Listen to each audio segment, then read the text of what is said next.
The only way for most solar panels to work during the blackout is pairing them with batteries, which is a no-brainer, you know, at least to me it is. Been in the industry for a while now, you understand that if you're going to have solar panels in your home, you got to have batteries to store the excess power and power you throughout the night.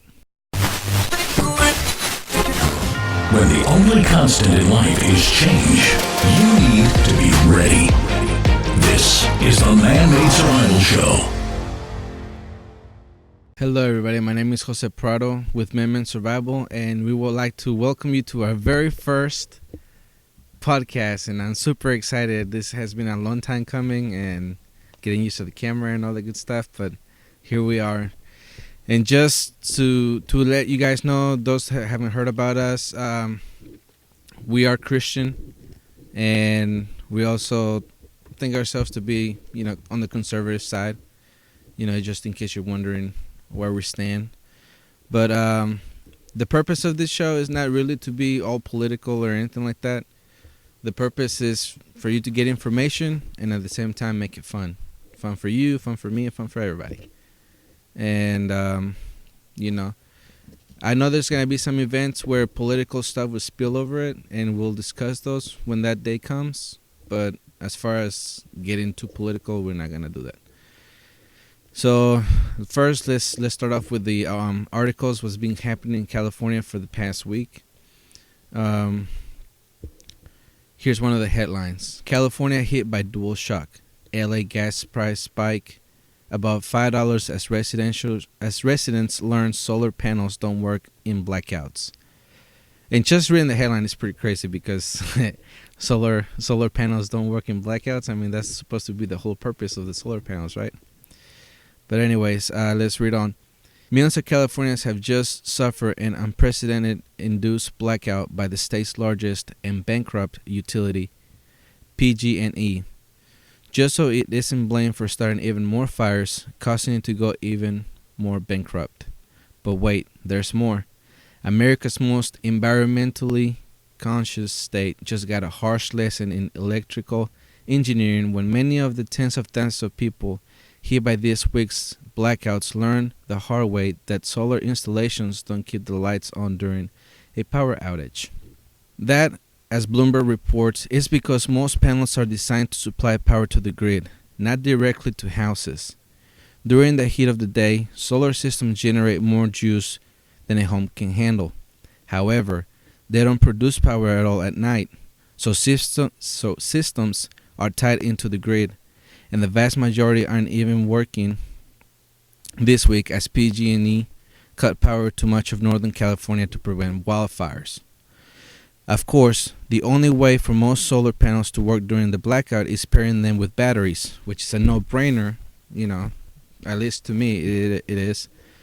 Been in the industry for a while now, you understand that if you're going to have solar panels in your home, you got to have batteries to store the excess power and power you throughout the night. However, as Telsa has found out the hard way, the market just starting to take off, and even it's having a very difficult time making headway. The largest U.S. rooftop solar company, Sunrun, say hundreds of its customers are making it through the blackout with batteries. As I said, alas, the total number of those affected and without power, it's in the hundreds of thousands. So, as we're gonna look at the articles, we're also gonna let you know how you should prepare, for the news and stuff that's going on. And the thing that we want to do is make you think, if this was happening in my area, how could I prepare for it, right? Now, this is a story of a lady in California that she's telling her story. She was telling it to Yahoo. This is where we got the article from. And she went on to say, the first thing you notice is clearly the darkness. And here I was excited about the ocean breeze scented candle I had bought a day earlier, because flashlights were sold out, and it was that or an orange ginger.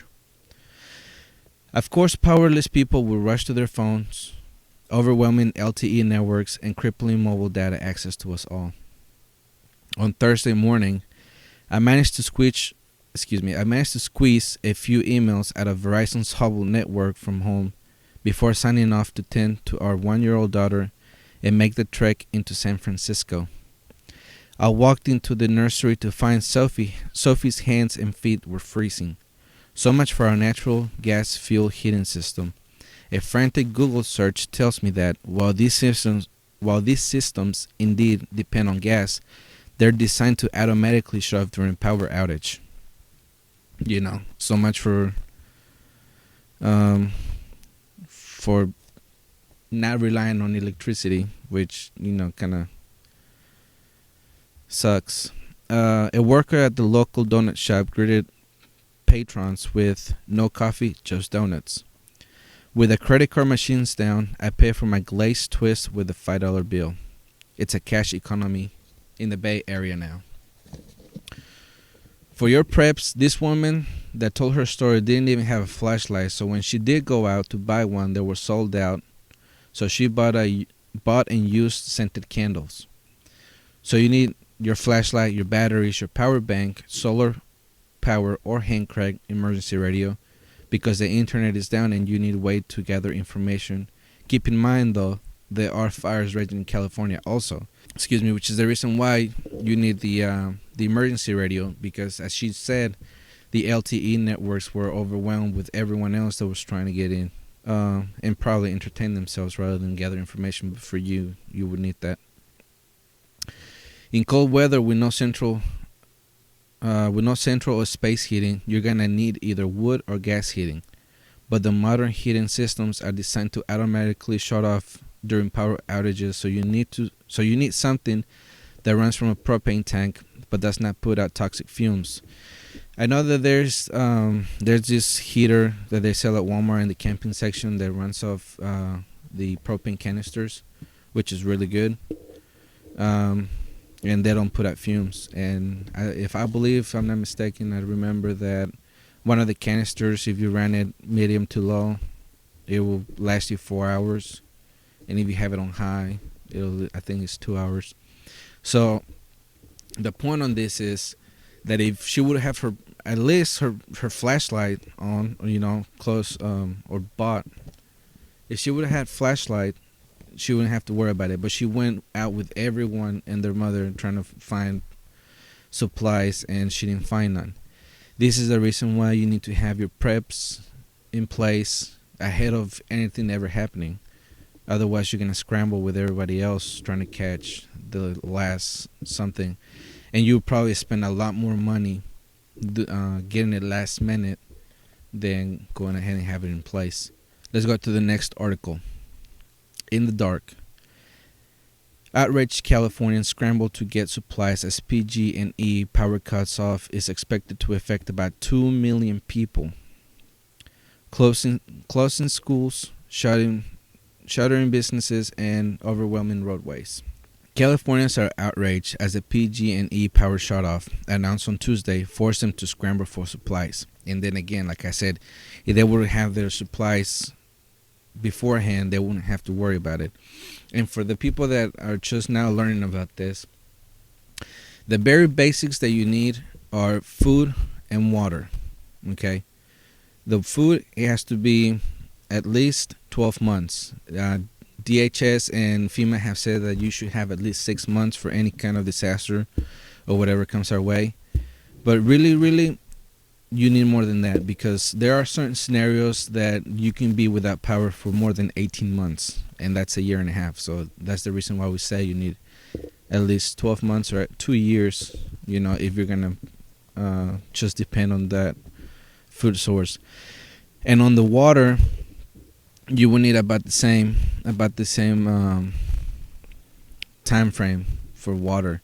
And you would also need water filtration, for the reason being that if for whatever reason you can't stay home and you have to be on the road walking or whatever it may be, and you find water, you have to put it through the filter so it'll become drinkable water.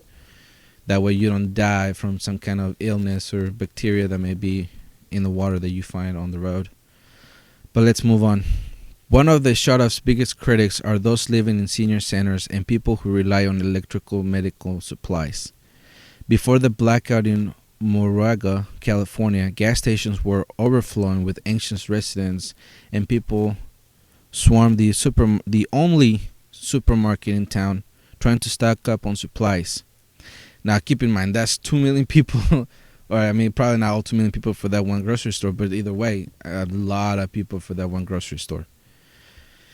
Bags of ice, canned goods, loaf of bread, cereal, and water were the hot commodity items. At Moroga Hardware and Lumber, the owner, Bill Snyder, said that they sold 500 flashlights and were pressed for items like extension cords. Now, that to me, that's crazy. Okay, on the things that they said that they were hot commodities, the only two things that last a long time are the canned goods and the water. Everything else wouldn't last as long. So for your preps, the addition here is that you need to go ahead and have your preps in place, so you are not there with everyone and their mother scrambling for supplies. You need your storable food and water in place. Now, they have announced that it was supposed to last maybe about 5 days. Let's say a week, 7 days. But what if it lasted longer than that? You know, thankfully, the rest of California is still functioning, and they're still gonna get deliveries. But let's say they didn't. And as you can see, 500 flashlights were sold in matter of days, maybe even hours. And I'm pretty sure not everyone or people that did go buy, they didn't just buy one. They bought a bunch of them. And not only that, but the batteries too. So this is the reason why you need different types of flashlights. For one, that run on batteries or solar or hand cranked. And if you do have the type that only have batteries, then you need obviously batteries to power it. So as far as the news goes, that's what we have this week. Since this is our first video, we want to keep it, short and see how everything goes. But if we feel like we can squeeze more news in there, we will on the next episode. But now we're gonna have the video of the week, or the movie of the week, excuse me. It's gonna be the first Purge video trailer we're gonna see here in a minute. Announcing the commencement of the first Purge. Tonight allows people a release for all the hatred and violence that they keep up inside them. This won't bring him back. It won't make you feel any better. Thank you. It is a night that is defining our country. Citizen, we celebrate every year. Join the first Purge. Isaiah, come say bye. Go do your thing, sis. Always. I'll see you tonight. People are now calling this controversial experiment of legalized crime the Purge. Do not purge! Do not purge! You and Isaiah, just stay with me during the purge. Oh, we're gonna be fine on our own. We are here with Dr. May Updale. She came up with this experiment. Is the purge a political device? It is a psychological one. If we want to save our country, we must release all our anger in one night. Tonight, we'll see the good and evil in everyone. This is your emergency broadcast system announcing the commencement of the first Purge. Our neighborhood is under siege from a government who doesn't give a shit about any of us. At the siren, all crime, including murder, will be legal for 12 hours. There's a lot of good people out there who we're gonna have to protect. All emergency services will be suspended. We gotta be prepared for anything. Your government thanks you for your participation. Parties, you predicted a much higher level of participation. Human nature does not obey the laws of politics. What the hell is going on?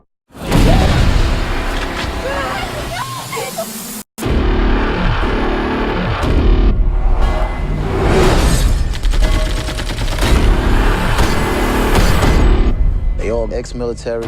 Something funky going down, D. You're sending soldiers into the island disguised as citizens. This country needs for this to work. No one's coming to help us. After tonight, nothing will ever be the same again. They forgot about one thing. They forgot about us. Run! Stay strong now. I'm coming.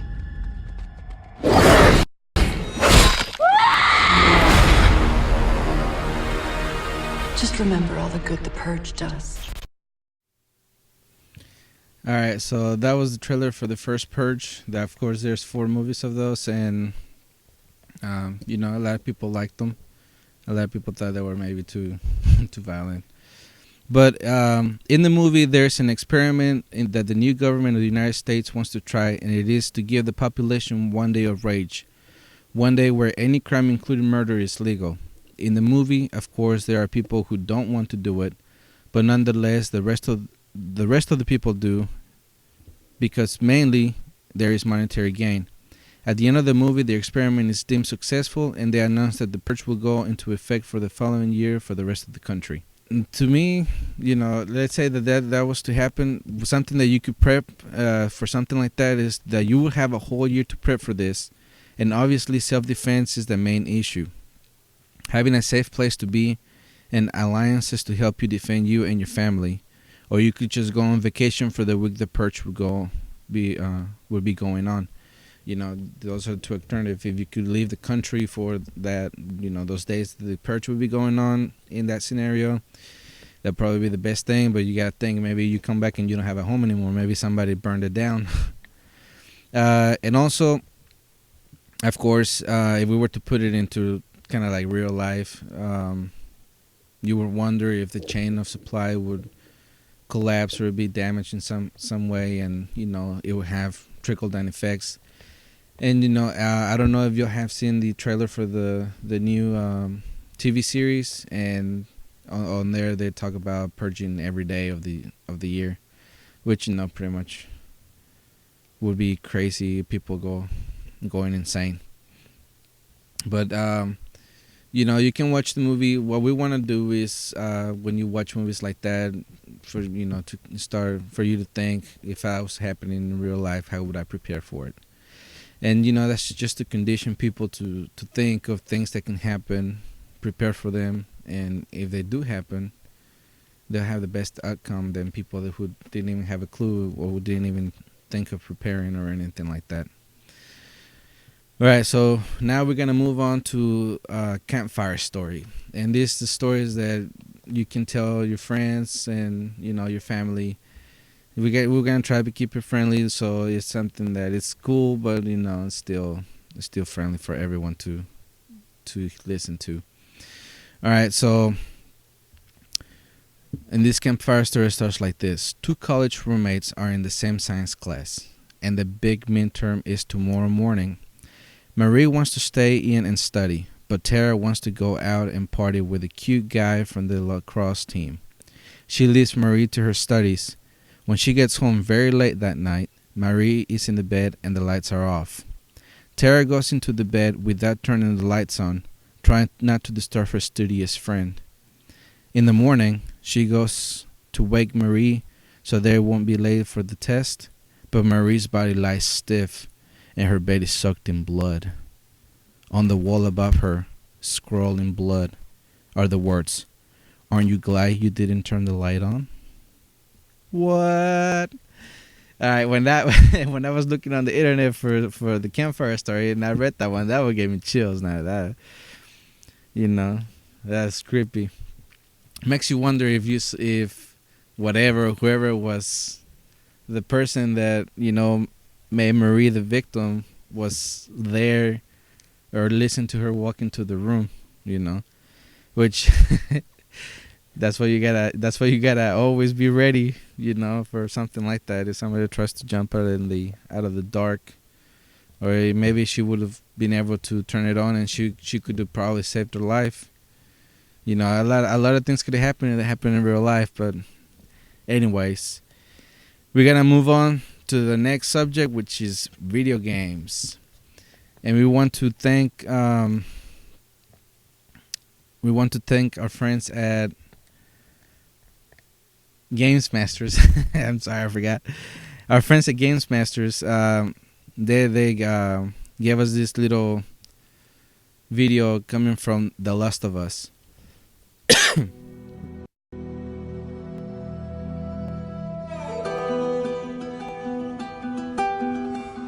The number of confirmed deaths has passed 200.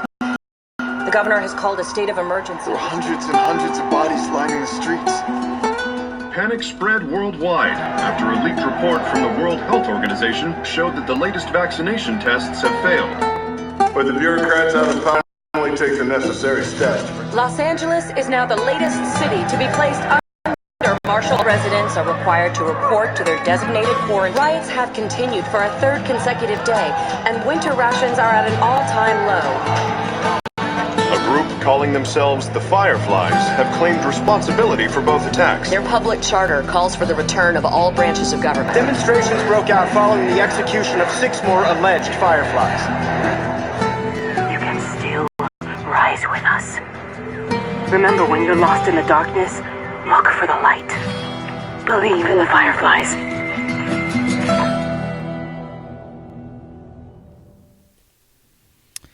All right, so you just saw a clip from the game The Last of Us, and I really enjoyed that game. I've played it before, and if you haven't played it, I really encourage you to play it. It's kind of like a zombie game, but people do get infected, but it kind of goes off on its own little storyline. I'm sorry. How people get infected and what happens when they are infected for too long and stuff like that. So it's a really good game. I really like it. And the second one, The Last of Us Part 2, is going to come out sometime in February, if I remember correctly. And I got to say, I'm pretty excited. On the first game, you play the hero of the game. His name is Joel. Yeah, thank you. His name is Joel, and the girl, her name is Ellie.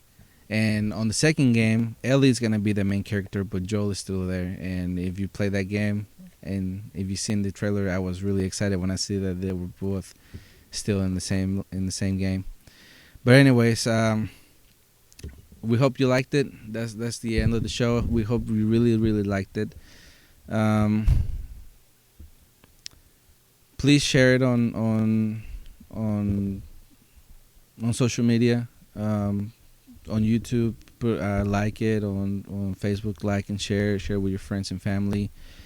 We want to be a source of information, but we also want to make it fun.